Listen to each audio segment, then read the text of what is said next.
everyone. Today we're going to do something extremely exciting. We're going to do a New Year's Eve Indian barbecue chicken party. So we're not going to have lots and lots of chicken because it's a very small party, but we're going to have about 3 pieces of each type of barbecue, and we're doing 3 types of barbecue. So we're going to have 9 pieces of chicken that we're going to make into Indian barbecue chicken. So let's get started.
We're going to start off with the Malai chicken kebab, and it's very easy, simple ingredients, but it's going to be super, super delicious.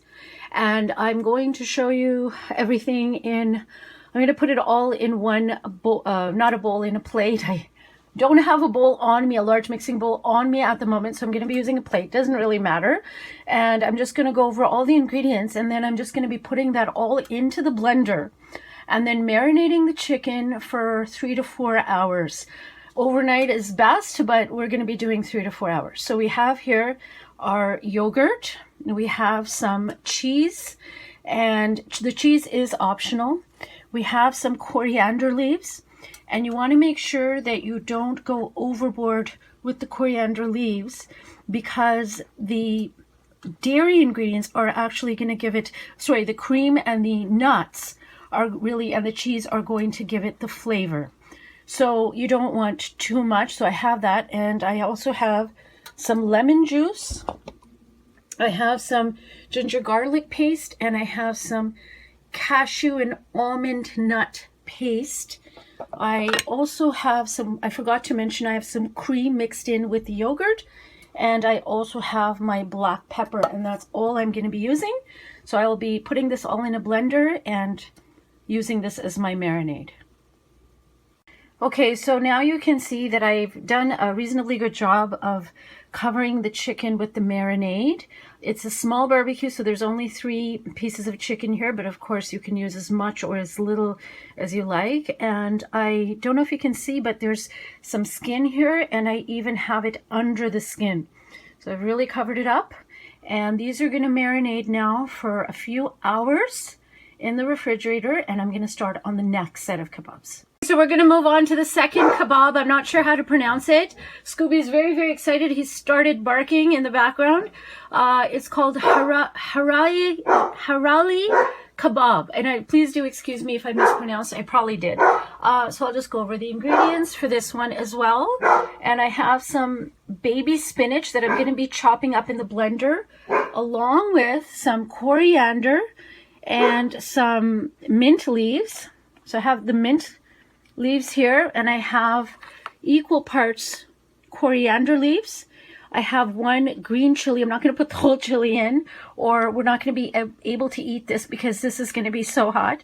But I have that, and then I also have something called kasuri methi. So this you can get at most Indian stores. This is in the dried format. It's got a very subtle flavor, but it's very, very delicious.